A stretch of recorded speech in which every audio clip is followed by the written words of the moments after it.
Hi, this is Bob Costas, and you're listening to the ML Sports Platter.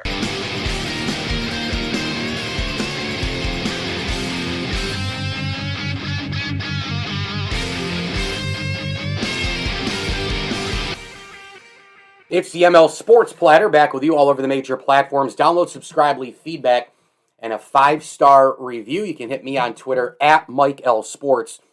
And we are brought to you by our great friends at Stanley Law Offices, Welch & Company Jewelers, Prestwick Golf, and your State Farm agent, Matt Graham. If you're in and around the great state of New York, get on over to SyracuseInsuranceAgent.com.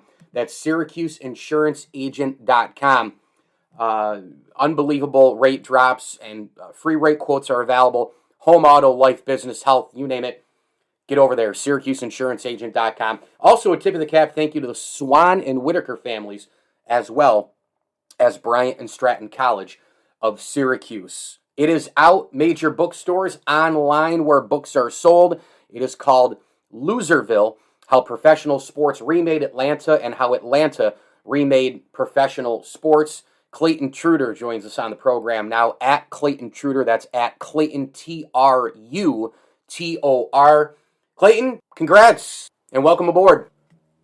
Thank you. I appreciate you having me on, and I appreciate your interest in the book. So, this is called Loserville, How Professional Sports Remade Atlanta and How Atlanta Remade Professional Sports. So get into that second part. How exactly did professional sports remake Atlanta, and how exactly has Atlanta remade professional sports? Professional sports remade Atlanta in the sense that it became one of the major priorities of public policy in the city. In 1961, they had a guy named Ivan Allen who got elected mayor, and a major plank in his platform was called Major League City. He wanted Atlanta to be seen as one of America's most significant cities. He wanted Atlanta's name to appear in the standings alongside Los Angeles and Chicago and New York, because then he felt Atlanta would genuinely be a peer of those cities. So Atlanta made significant public investments in a stadium for football and baseball, which is Atlanta Fulton County Stadium, and then the Omni Coliseum, which became the indoor home of basketball and hockey for the city. Atlanta is the first city to make this targeted, coordinated public policy move that the city is going to make an explicit pitch to become major league. There have been cities before that had lured teams, that had helped finance stadiums, but never before had a city made such a coordinated aspect of public policy trying to make the city a major league community. And within a 6-year period between 1966 and 1972, Atlanta goes from having no major league teams to teams in all 4 major professional sports. It also reflects a change in priorities in the city. The space on which Atlanta Fulton County Stadium was built was initially an urban renewal site. It was a place where the city was planning to build affordable housing. They had knocked down thousands of units of housing with plans of rebuilding. That all got scrapped once the idea of becoming major league became the focus. So also in a more general sense, in terms of public policy, it has an influence in terms of that. In terms of how Atlanta remakes professional sports, essentially my book is an origin story for the modern sports business. Professional sports leagues essentially have a monopoly over the who belongs in their leagues, how many teams there are, and cities essentially for a half century now have been bidding to try to become parts of these narrow clubs of teams and these narrow clubs that are professional sports leagues. Atlanta is the first city to go out and grab the brass ring and try to join in this club, which serves Atlanta's purposes in terms of eventually getting to be a major league city, but it ends up giving the major professional sports leagues an unprecedented degree of leverage in negotiating, because there are far more cities that want professional sports teams than there are franchises available, even with expansions of the 4 major professional sports leagues.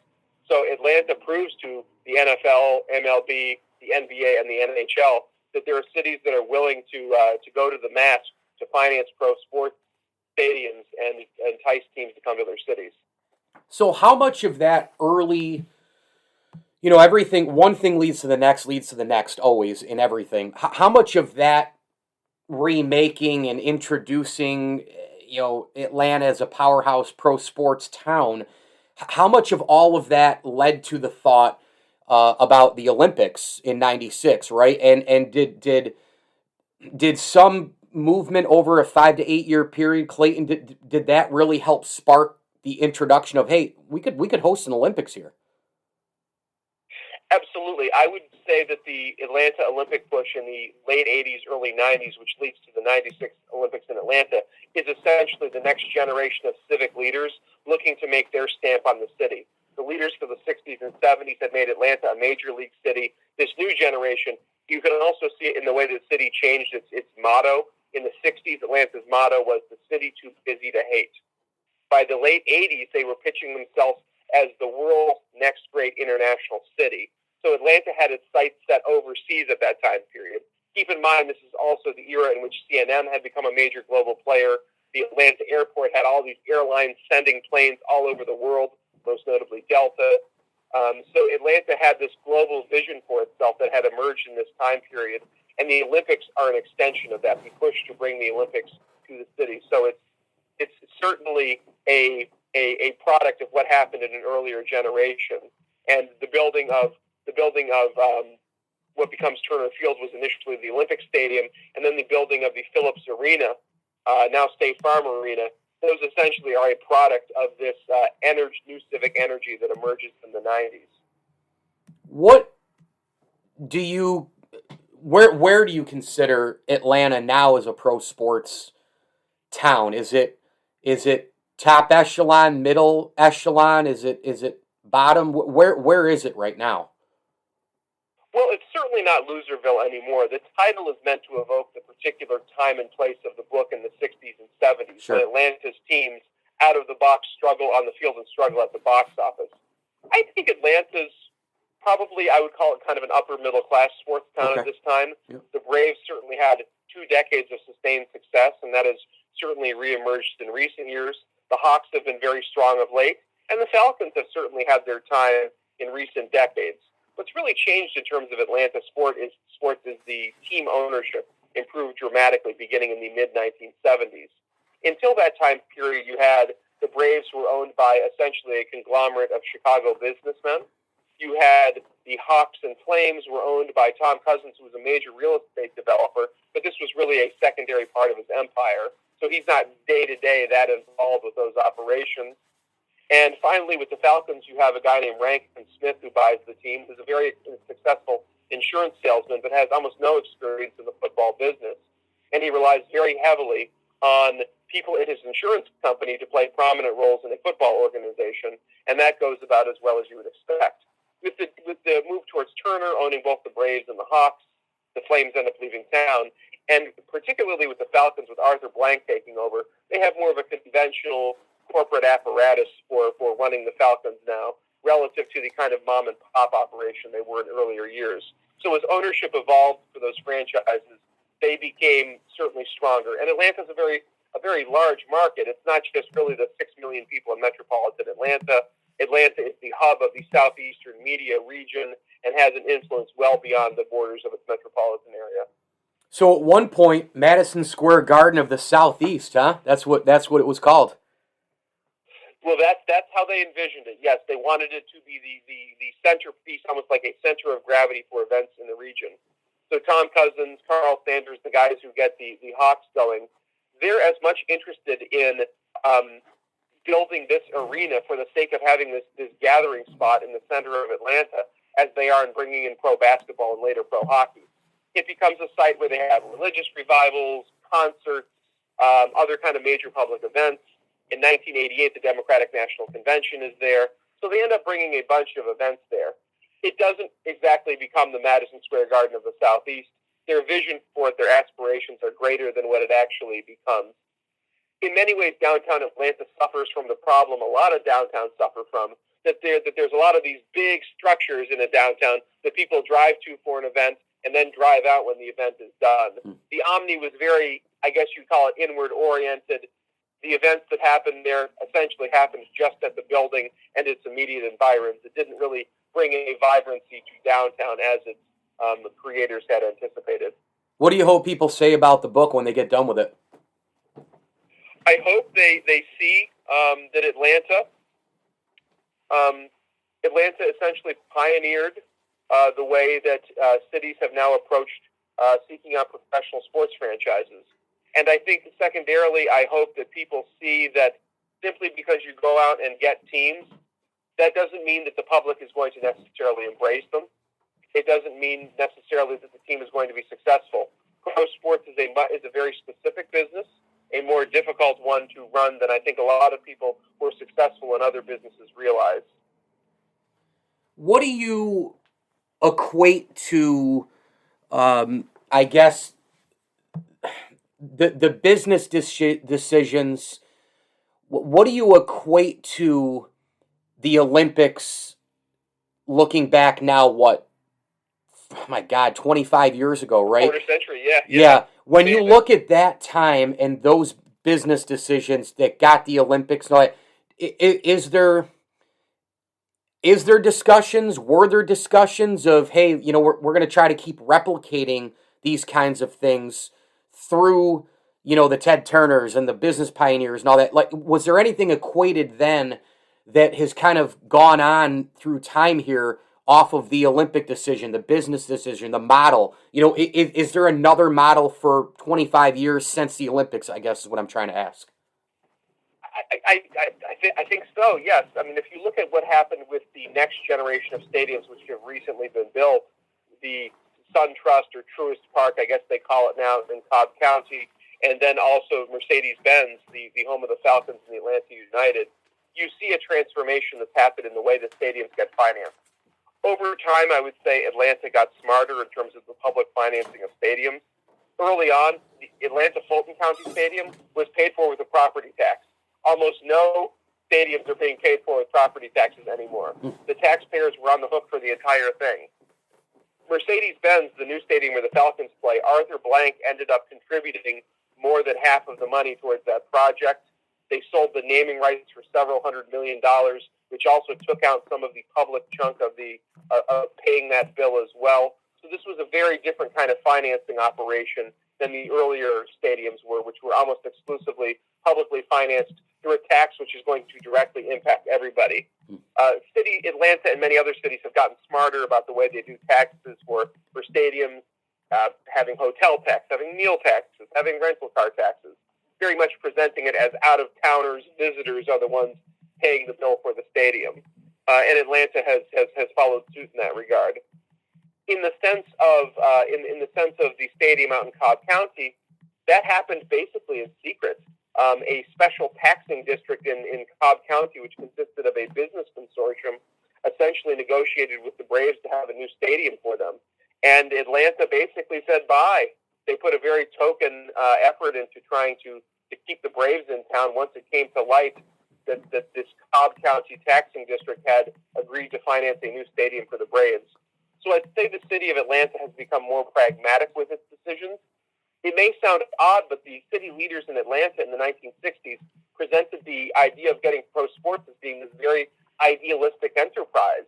They viewed it as a source of civic unity in a region that had urban and suburban divisions between black and white, divisions between rich and poor, divisions between newcomers and longtime regional residents. They thought it was something that would bring everybody together. And it didn't quite happen in the way that they envisioned it. They also viewed it as a source of prestige, which I guess it was initially in the sense of simply having your names in the standings. But Atlanta's teams, with their lack of success on the field and its evident lack of success at the box office, didn't cultivate prestige in that way in the early years at least. And Atlanta, in many ways, some of its teams still struggle with attendance. And obviously one of the great sports moments ever, and arguably the greatest sports moment ever, I think the greatest call ever, took place in Atlanta with Vin Scully. The home run Hank Aaron off of Al Downing. I'm sure that you dedicate a good chunk in this thing to Henry Aaron. Absolutely. I have a whole chapter about that night in the book. And from the Atlanta perspective, there was some aspects of embarrassment to it. I mean, after Aaron hits his home run, and I believe it's the third inning, the crowd just leaves. It's a little chilly. It's a work night. It's a school night. By the time the game's over, there's like 8,000 or 9,000 people in the stands. And the players were very annoyed by it. Eddie Matthews in particular, the manager, said that fans showed a lack of class by leaving early. People went to see this significant event but didn't continue to support the team or continue to support Aaron that evening. the Braves drew very poorly in both 1973 and 1974, despite having Hank Aaron on their roster, pursuing the most hallowed record in sports. At the same time, the Braves were the best drawing team on the road in the National League in both of those years. So Atlantans had this real indifference to their teams, despite, in particular, the greatness of Aaron. So for Aaron, it was a very frustrating thing. He had an acrimonious departure from the Braves after the 74 season. And it really wasn't until Ted Turner bought the team a couple of years later that the relationship healed. Turner got him a prominent role in the personnel and scouting aspects of the Braves organization, and certainly smoothed things over and very much embraced the legacy of Aaron. But at the time, it was a great national story, and in some ways an embarrassing local story. So, what do you hope, and again, Clayton Trutor, our guest here, the author of Loserville, How Professional Sports Remade Atlanta, and How Atlanta Remade Professional Sports, online where books are sold, and major bookstores near you. What do you hope that people think about the city of Atlanta when they watch a sporting event on television? Is there a different, because I know a lot of people have one opinion when they're there and they watch and all that, because it's, you're in person, you're experiencing it. When you watch television, because I feel like that's such a big part of Atlanta is the TV part, because of Ted Turner and so many of these other folks, in the new stadiums and all this sort of thing. What do you think, what do you hope people say about Atlanta as a sports city while they're in their living room? I think in many ways, Ted Turner is the key to what I hope they think about, because Atlanta could well have basically, at least for a time, gone off the map as a pro sporting city if it wasn't for Ted Turner making these significant investments in both the Braves and the Hawks. Initially, it served primarily as a source of having programming for TBS as it went up on satellites around the country. But it also kept pro sports in town. The Braves were looking to move some of their games to New Orleans. There was talk of them relocating to Toronto before the Blue Jays get in there. The Braves were a real threat of leaving town, as were the Hawks. The Hawks were looking around elsewhere, considering playing games other places in the region when Turner buys the team. Turner was not interested in hockey, so he didn't buy the Flames. So the Flames end up leaving town and heading up to Calgary, Alberta. So I think in many ways, when you look at pro sports from Atlanta on television, I would look at it as Ted Turner's legacy. Okay, if you had to put together the Atlanta sports Mount Rushmore, who's on that? Ted Turner, for one, even though he's not a player. Yep. I mean, I think he's really the glue that holds everything together. Hank Aaron,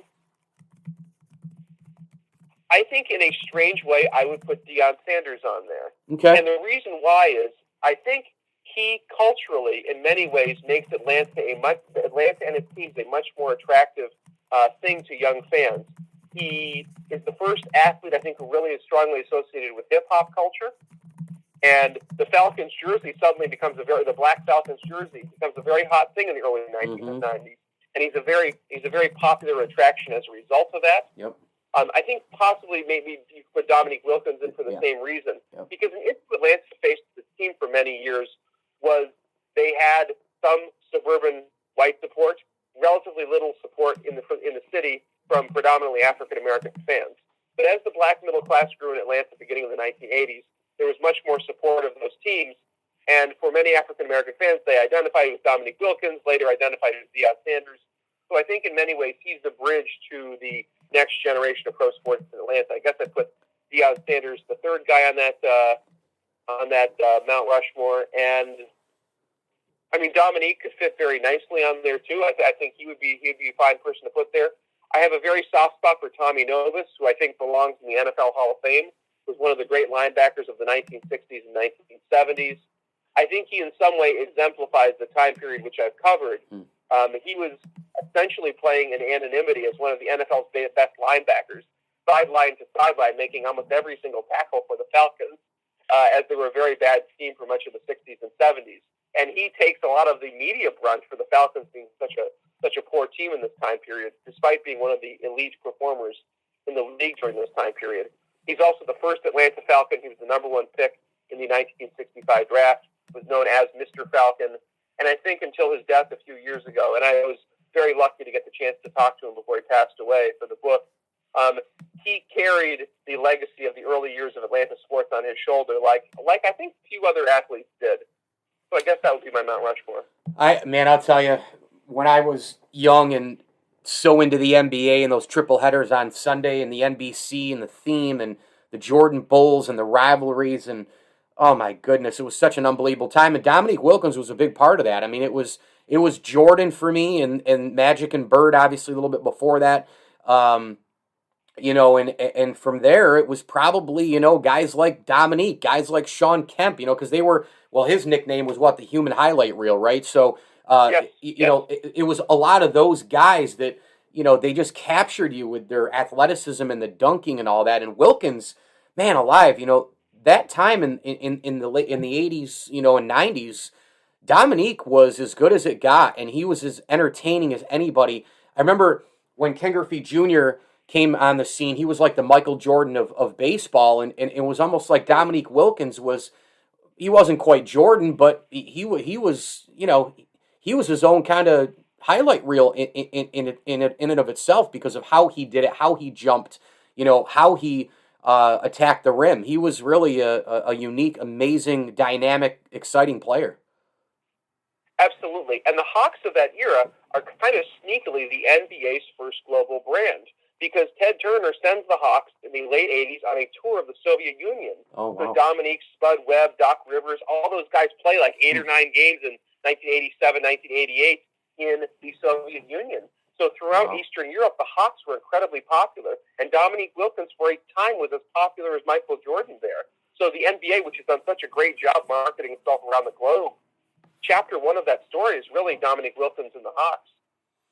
All right, the final question I have for you, Clayton, and this has been a lot of fun. When you look at the teams in Atlanta, how do you think, based on fan interest, how do you think that those teams power rank? Like, who's the most popular team, next popular team, etc.?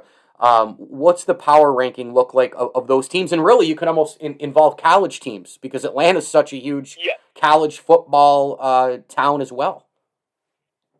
And that's exactly where my mind was going, too. I think the University of Georgia would be number one, / the SEC in general, because people from throughout SEC country, Atlanta is the economic hub of the region. Right. So dating back to the 1960s, the Atlanta Constitution and the Atlantic Journal had a football beat writer for every single SEC and every single ACC program. So there was a guy whose full-time job was to watch out for what's going on with Wake Forest football at the Atlanta Constitution in 1962.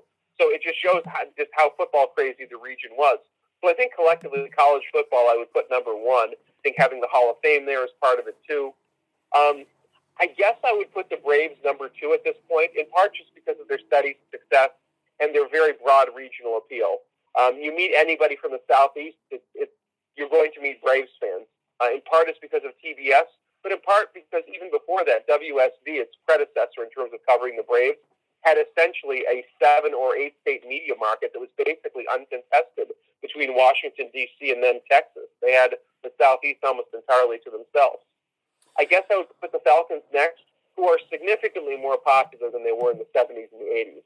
And I do attribute that to the kind of Deion Sanders effect I was talking about. And then I would put the Hawks next.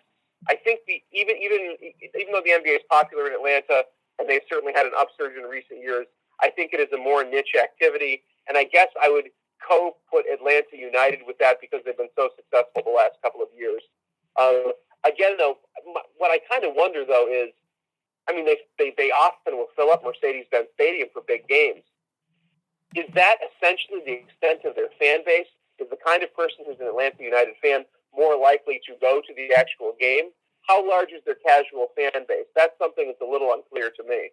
So I think I would put at 3A and 3B the Hawks and Atlanta United at this point. Yeah, that's a good list. By the way, in your Twitter cover photo, it's Henry Aaron in the middle, Davey Johnson next to him, and who's the other guy?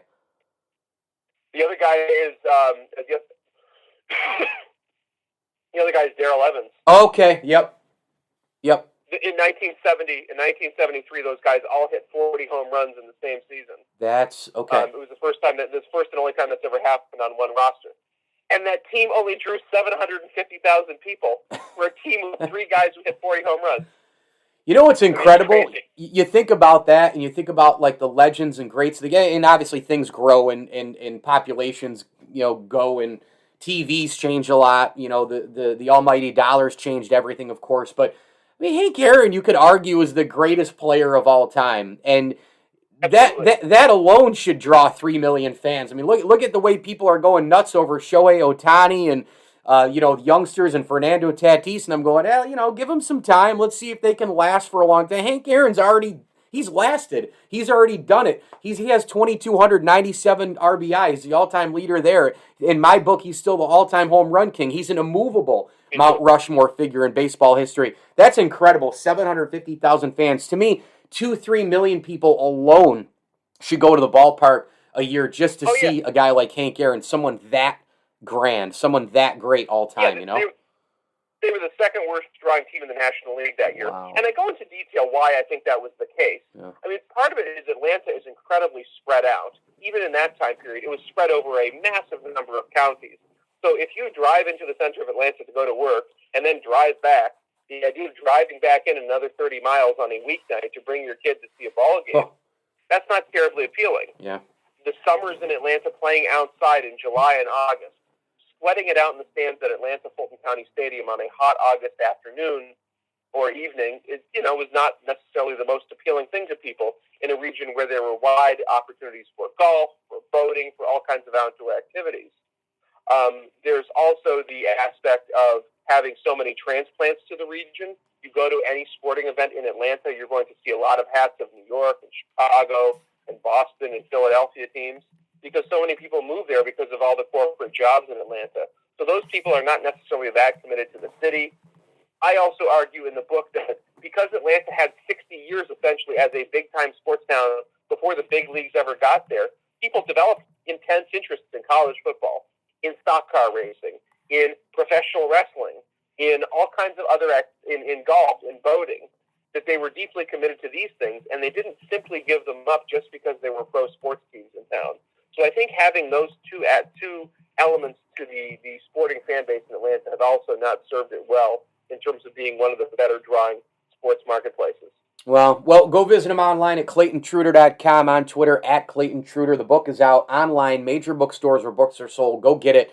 Fantastic stuff, great stories. Loserville, how professional sports remade Atlanta, and how Atlanta remade professional sports. Clayton, this was a blast. Thanks so much, man. Continued success your way. Thank you so much, Mike. It was a pleasure. I really appreciate it. Thanks for your time. The ML Sports Platter is brought to you by Barks and Rec Doggy Daycare, Liverpool Physical Therapy, Matt Gran, your State Farm agent, and the Allen Angus Pub. Before and after all the big events in and around Central New York, get on over to the Allen Angus Pub. They've got the best darn Angus burger in town, wraps, entrees. Man, their broiled haddock is spectacular. They've got awesome soups like French onion and salads, and an array of appetizers as well. Get on over to the Al and Angus Pub. Visit them online at alananguspub.com. Gift cards also make for a great gift for any occasion. And a big tip of the cap thank you as well to the Swan and Whitaker families, as well as Brian Comboy of Mass Mutual, New York State. Get your financial future in order today with Brian. Head on over to advisors.massmutual.com. This is the ML Sports Platter. Hit me on Twitter at Mike L. Sports. As I always tell you, enjoy the games.